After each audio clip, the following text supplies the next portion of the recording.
கதை ஆரம்பிக்கிறது. பாருங்க, தாய்லாந்துல பாங்காக்ல இருக்கிற ஒரு அமைதியான கிராமத்துல. அங்கே 2 பிரெஞ்சுக்காரங்க, அப்பா மகன். லார்கோ, கோம்னு பேர். சும்மா சுற்றுலா இல்ல, ஒரு புனித யாத்திரை. லார்கோ அம்மாவோட சமாதிக்கு போறாங்க. அவங்க தாய்லாந்துக்காரி. பல வருஷத்துக்கு முன்னாடி நீட்ல இறந்து போயிட்டாங்க. சாரி, நீச்சல் அடிச்சப்போ. லார்கோவும் கோவும். லார்கோ மாமனாருக்கு கிராமத்துக்காரங்களுக்கு தண்ணீர் பம்பு சரி பண்றதுல உதவி பண்றாங்க. ஆனா பிரச்சனை, பம்பு சரியா லாக் ஆகல. சரி பண்ணணும்னு கோம் யூடியூப்ல வீடியோ பாக்குறான். அப்பா சொல்றத கேட்காம சேர்ந்து பண்ணணும்னு அப்பா சொன்னா அவன் கேட்கல. அப்பாவும் மகனும் எப்பவும் சண்டை போட்டுக்குவாங்க. வேற வேற பிடிவாதம். ஆனா லார்கோ அவன் மகனை ரொம்ப காதல் பண்றாரு. அப்பா மகன் சண்டை பார்த்து தாத்தா இடைஞ்சி கோமை அப்பா சொல்றத கேளுன்னு சொல்றாரு. கஷ்டமா கோம். அம்மா கல்லறையை பார்க்க போனப்போ கோமேஷ் லார்கோட்ட சண்டை. கோமேஷ் அம்மா ஊர்லேயே நின்றுடாங்கணும்னு பிடிவாதம். லார்கோ, பாரிஸ்ல நம்ம வாழ்க்கை, லீவு முடிஞ்சிச்சுடான்னு கொள்ளை அழுத்தம். கோமேஷ் சீற்றத்துல ஓடிட்டாரு. அங்க பாருங்க, ஒரு மர்ம ஆளு மலையில அவங்கள வேடிக்கை பாக்குறாரு. அப்புறம் திடீர்னு ஒரு அலறல் சத்தம். கோமேஷ் உதவிக்கு கத்தறாரு. லார்கோ ஒடறாரு. ஆனா முகமூடி போட்ட ஒரு கூட்டம் துப்பாக்கி சூடு. அந்த மர்ம ஆளு அனுப்பினவங்க. கோமேஷ் கிட்னாப். லார்கோ சண்டையில கில்லாடின்னு ஒருத்தனை கத்தியால அடிச்சுப்புட்டு அவன் பைக்கை பிடிச்சு விரட்டி போறாரு. காட்டுக்குள்ள பயங்கர விரட்டி வேட்டை. ஒருத்தனை பைக்கில இருந்து தள்ளிவிட்டாரு லார்கோ. ஆனா மத்தவங்க துப்பாக்கி சூடு நடத்திக்கிட்டே இருக்காங்க. லார்கோ அந்த காரில் ஏறியதுன்னா ஒரு பயங்கர போராட்டம். கிடப்பிடிச்சவங்களை ஒருத்தரா அடிச்சு தூக்கி போட்டு கோமிய காப்பாத்தினாரு. ஆனா கார் ஆறில தள்ளாடியது. ஒரு பெரிய விபத்து. கோமி யாரோட போயிட்டாரு. லார்கோ அங்கே கிறுகிறுன்னு கோமிய தேடினாரு. கோமி கோமின்னு கத்திக்கிட்டே அந்த ரகசிய மனுஷன் தொலைவில நின்னு பாத்துட்டு இருந்தாரு. கிடப்பிடிச்சவங்க லீடர் வந்து காசு கேட்டாரு. வேலை சரியில்லைன்னு சொல்லி கடுப்பா இருந்த அந்த ரகசிய மனுஷன் காயமெல்லாம் பார்க்காம அந்த லீடரை கொன்னுட்டாரு. 3 வாரம் கழிச்சு லார்கோ ஆரையும் காட்டையும் தேடி அலையறாரு. களைப்பா ஆரோரத்துல மயங்கி விழுந்தாரு. அப்பதான் தெரியுது, லார்கோ சாதாரண மனுஷன் இல்ல, ஒரு கோடீஸ்வரர், புத்திசாலி, விங் பவர் குரூப் என்னும் பெருங்கம்பெனியோட உரிமையாளர். அவரு அப்பாவோட தொழில். பாரிஸ்ல இருக்கிற நம்ம கம்பெனிடா டெக்னாலஜி, வெட்டி எடுக்கிறது, பணம் கையாளுறதுன்னு எல்லாத்தையும் பண்ணுச்சு. அப்புறம் ஒரு பேய் பயங்கரமான சம்பவம் நடந்தது. அதுக்கப்புறம் லார்கோ என்ன செஞ்சாருன்னா தன் கம்பெனிய தலைமை அலுவலகத்தையே தாய்லாந்துல பேங்காக் மாத்திட்டாரு. ஏன் தெரியுமா? நம்ம குள்ள நண்பன் கனோம் எங்கேன்னு தெரியலையே, அவனை தேடி கண்டுபிடிக்கணும்னு. ஒரு நாள் டென்ஷனா உடற்பயிற்சி முடிச்சிட்டு வந்த லார்கோ கிட்ட அவரு உதவியாளர் க்ளோயி வந்து சொன்னாங்க, கனோம் போன இடத்துல சூப்பரா முகம் கண்டுபிடிச்சு சொல்லுற டெக்னாலஜி போட்டு வச்சிட்டோம்னு. சட்டுன்னு கனோம் கிடைச்சிடும்னு நம்பிக்கையா இருந்தாங்க. அதுக்கு சிறிது நேரத்திலேயே லார்கோ அவங்க கம்பெனியோட புது இன்னோவேஷனை காட்டினாரு. முழுசா ரிசைக்கிள் பண்ணின மெட்டீரியல்ல பண்ணின விமானம். அதுல சொன்னாரு, இந்த அற்புதமான டியா எங்கிருந்து வந்ததுன்னா என் மகன் நூம் அவனோட புத்திசாலித்தனத்தால. அவனுக்கு சுற்றுச்சூழல் காப்பாற்றுறதுன்னா ரொம்ப பாசம். ஆனா அந்த டெமான்ஸ்ட்ரேஷன் நடந்துட்டு இருக்கும்போது சடாரென்னு நம்ம வீடியோ மீட்டிங் கட் ஆயிடுச்சு. டென்னிஸ் விங் பவர் நிறுவனத்துல ஒரு பிரிவு தலைவன். அவன் வீடியோ கால் தான். அவன் ஆவேசமா லார்கோ மேல கடுமையான எதிர்ப்பு தெரிவிச்சான். நிறுவனம் பண்ணின பெரிய வேலை நீக்கத்தை பத்தி. அவன் லைவ்ல எல்லாரும் பாக்குற முன்னாடி நம்ப முடியாத ஒரு காரியம் பண்ணிட்டான். அதிர்ச்சியில கால் முடிஞ்சு போச்சு. அப்புறம் கோம் லார்கோ கிட்ட அலறியடிச்சு போன் பண்ணான். உதவி கேட்டு லார்கோ உடனே கிலோய்க்கு போன் லொகேஷன் கண்டுபிடிக்க சொன்னான். ஆனா அவ எதுவும் பண்றதுக்கு முன்னாடி போன்ல சத்தம் மாறிடுச்சு.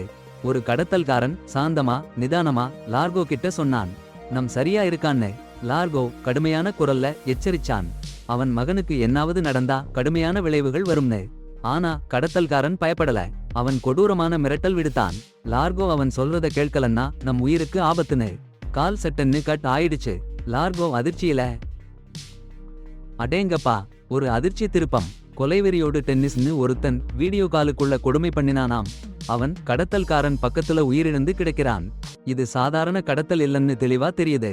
பின்னாடி ஒரு பெரிய மர்மம், அதுவும் பயங்கரமானது.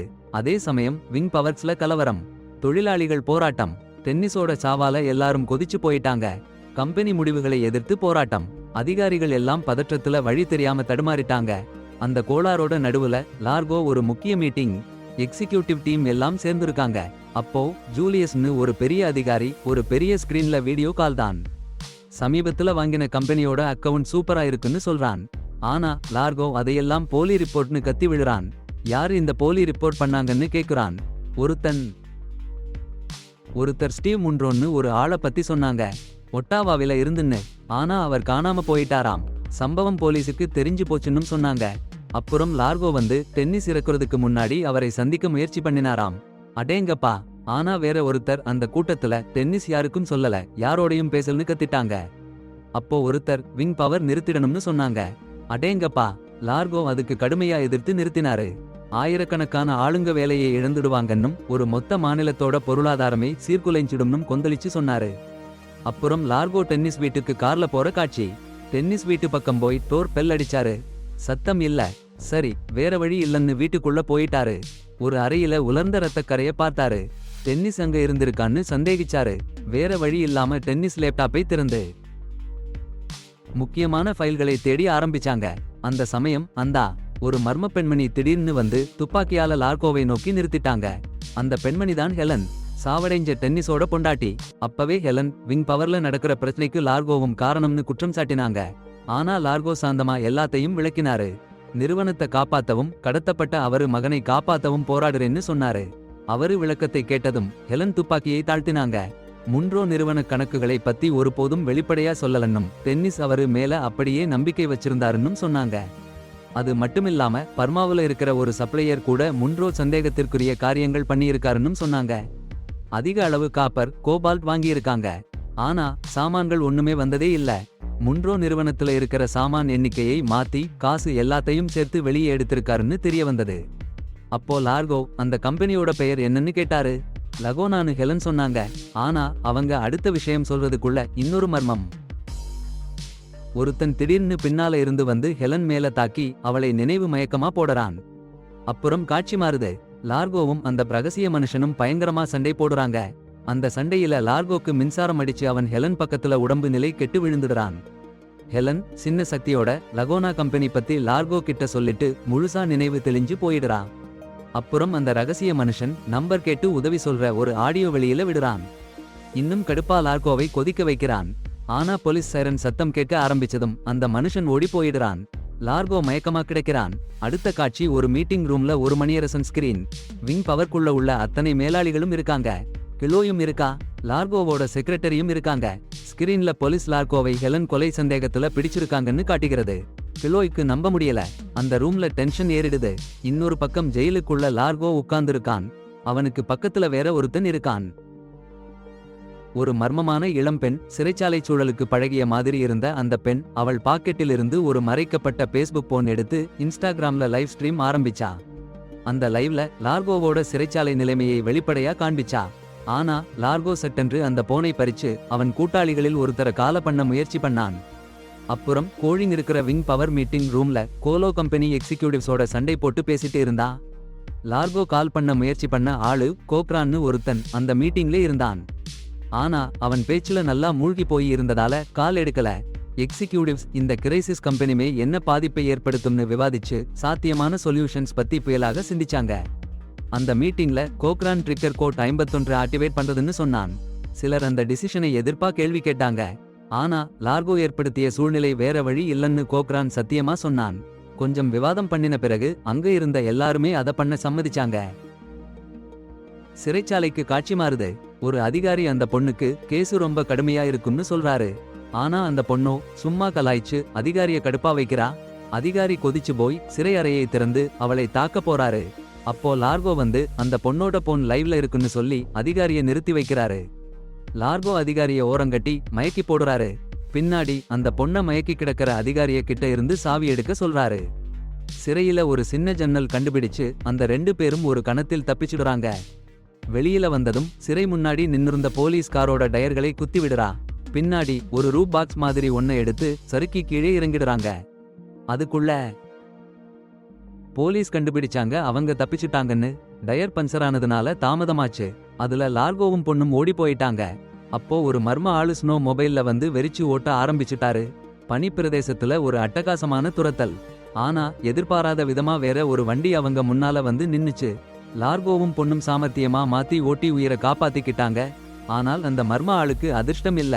வேற வழி இல்லன்னு புரிஞ்சுக்கிட்ட லார்கோ நின்னு அந்த ஆளுக்கு எதிர்க்க போனாரு. அடேங்கப்பா, அந்த கொலை போராட்டம். லார்கோ சண்டை கலைன்னா என்னன்னு காமிச்சுட்டாரு. ஆனா அந்த மர்ம ஆளு சக்தி வாய்ந்த ஷாக் கொடுத்து லார்கோவை மயக்கிட்டாரு. இன்னொரு தடவை சூழ்நிலை மோசமா இருக்குன்னு தோணுச்சு. அப்போ பொண்ணு வெறிச்சு அந்த மர்ம ஆள அடிச்சா. அவன் ஒரு ஆழமான கடல்ல விழுந்துட்டான். அவ்வளவுதான். லார்கோவோட பிரைவேட் ஜெட்ல அவர் மாறினாரு. அங்கே செக்ரட்டரி கோலோ கிட்ட போன் பண்ணி லகோனா பத்தி விசாரிச்சாரு. அது சீனா கம்பெனி பர்மாவுல வேலை பண்றது. அதே நேரம் முன்னாடி சம்பவத்துல உயிர் தப்பின ரகசிய மனிதன் ஏர்பேஸ்ல யாரோ கூட போன்ல பேசுறாரு. அந்த போன் கால்ல போனிங்கிற பொண்ணு அவங்க சோசியல் மீடியால அதிர்ச்சி தகவல்களை பகிர்ந்து லார்கோவோட நல்ல பேர்லாம் ரிஸ்டோர் பண்ணிருக்காங்கன்னு தெரிய வந்தது. இதை கேட்டுட்டு அந்த ரகசிய மனிதன் பேங்காக்கு போக முடிவு பண்ணான். விங் பவு ஹெட் குவார்ட்டர்ஸ்ல கோக்ரான் கோலோ கிட்ட டாக்குமெண்ட்ஸ் கொடுத்தாரு. அதை பரப்புன்னு சொன்னாரு. ஆனா லார்கோவ கம்பெனில இருந்து நீக்க வேண்டிய அவசியம் இல்லன்னு போனியோட தெளிவான சாட்சி காரணமா அவரு பேர் சரி பண்ணிட்டாங்கன்னு கோலோ எதிர்ப்பு காட்டினா. அப்புறம் காட்சி பேங்காக்கு மாறுது. லார்கோவும் போனியும் படகுல ஏறி கதையில முன்னாடியே முக்கியமா இருந்த இடத்துக்கு போறாங்க. அங்க லார்கோ அவரு மாமனார் அருண் சந்திக்கிறாரு. 2 பேரும் பேசிட்டு போறாங்க. அருண் வீட்டுக்கு போறதுக்குள்ள விங் பவர் ஹெட் குவார்ட்டர்ஸ்ல ஒரு மர்மமான ஆள் உள்ளே நுழைஞ்சு கோக்ரேன்ட்ட சந்திக்கிறான். ஒரு பயங்கரமான சந்திப்பு. அந்த மர்மமான ஆளு கோக்ரேனோட கூட்டாளி ருடி காஸ்ட்னரை சுட்டு போடுறான். அவனோட பேசிட்டு இருந்தவன அப்புறம் கோக்ரேன்னு சொல்லி ருடியோட கொலைக்கு அவன்தான் காரணம்னு ஒப்புக்கொள்ளுற மாதிரி ஒரு ஸ்டேட்மெண்ட் எழுத வைக்கிறான். கோக்ரேன் எழுத மாட்டேன்னு சொன்ன உடனே அவன் பொண்ணு எமிலியோட புகைப்படத்தை காமிச்சு மிரட்டறான். அவளும் அடுத்த இலக்குன்னு. சரி இல்லன்னா என்ன ஆகும்னு புரியுது இல்லையா? மறுபக்கம் கிலோ லாங்கோ கிட்ட லகோனா கம்பெனி பத்தி கண்டுபிடிச்ச விஷயத்த சொல்றா.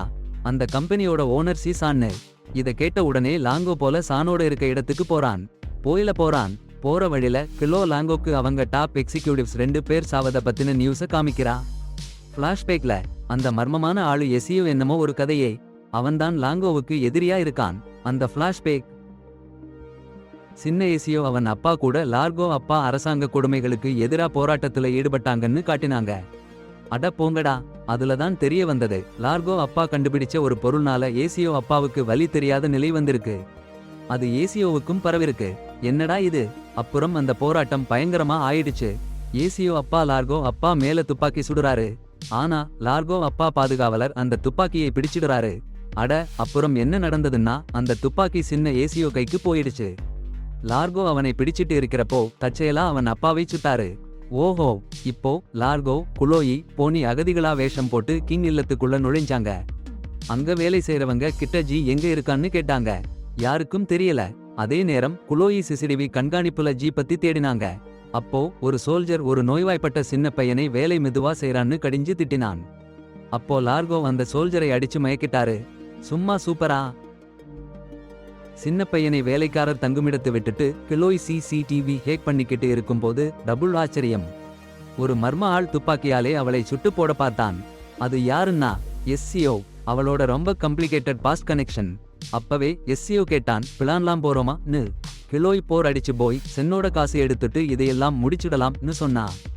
ஆனா எஸ்சிஓ பிளான்லாம் சரியா பண்ணு, லார்கோ சென் சந்திக்கிற மீட்டிங் செட் பண்ணுன்னு கட்டளையிட்டான். லார்கோ கிட்ட போனா பண்ணி பையனை பாத்துக்கோன்னு சொல்லிட்டு சென் ஷினை போய் சந்திக்க போனான். போறதுக்கு முன்னாடி கிலோய் முக்கியமான இன்ஃபர்மேஷன் சொன்னா. வல நம்ம நும்பா ஒருத்தர் தெரிஞ்ச மாதிரி இருந்தான்னு.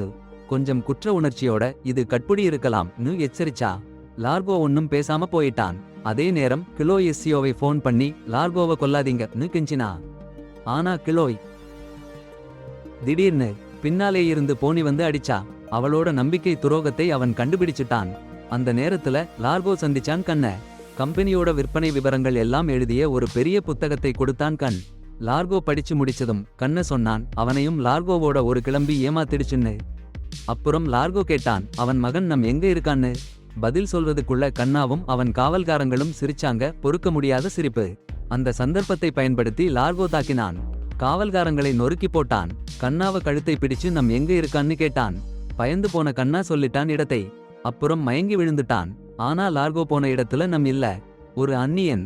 அப்போ பின்னாலிருந்து எசியோ வந்தான் துப்பாக்கியோட. சாரி குளிர்ச்சியா சொன்னான் எசியோ, நம் ஆறுல கொண்டு போய் விட்டாங்கன்னு. கொள்ளையடிச்ச நாளிலேயே ஆரோட ஓட்டத்துல போயிட்டான்னு.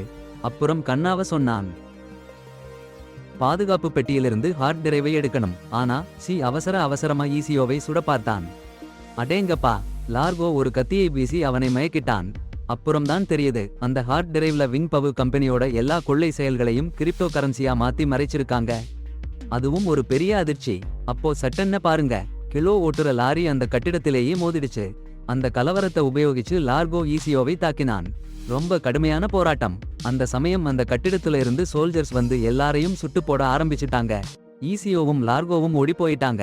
ஆனா காத்திருந்த கிலோ பின்னால வந்து அந்த சோல்ஜர்ஸை வச்சு டவுன் பண்ணிட்டா. அப்புறம் லார்கோ ஈசியோவை பிடிச்சு மறுபடியும் சண்டை போட்டான். கிலோ லார்கோ விட்ட ஈசியோவை விடுற மாதிரி கெஞ்சினா. லார்கோ மனம் தாங்காம எல்லாத்தையும் விட்டுட்டான். அட போங்கடா, பொல்லாங்கித்தனமும் துரோகமும் எல்லாத்தையும் தாண்டி இவன் சும்மா இருக்கலன்னா பாருங்க. 2 பேரும் உயரத்திலிருந்து தூக்கி வீசப்பட்டாங்க. சின்ன சம்பவமா? இல்ல, கொள்ளை அதிர்ச்சி. கிலோ கல்லு மேல விழுந்தா, போனி தண்ணீர்ல விழுந்தா. போனி தத்தளிக்கிறா. அட டேய். லார்கோ ஓடி வந்து உடனே கரைக்கு இழுத்து விட்டாரு. அவருக்கு காயமாகும்னு கூட பார்க்கல. கிலோ சொன்னா, ஏசியோட கரண்ட் பொம்மைய போனிய உயிர் அள்ளி விடுன்னு. அதையும் பண்ணிட்டாரு லார்கோ. அந்த நேரத்துல ஏசியோ எங்கேயோ ஓடி போயிட்டான். அப்புறம் பாருங்க, ஒரு பெரிய கட்டிடம். போனி லார்கோவோட செக்ரட்டரியா வேலை பார்க்கிறா. நம்பிக்கையோட உறவு. சூப்பரா இருக்கு. கடைசில ஒரு அமைதியான கோவில். ஒரு சாமியார் சத்தமா கத்திட்டாரு, ஐசோன்னு. யாரு சொன்னாங்கன்னா பாருங்க, லார்கோவோட மகன் உயிரோட இருக்கான். சும்மா சஸ்பென்ஸ்.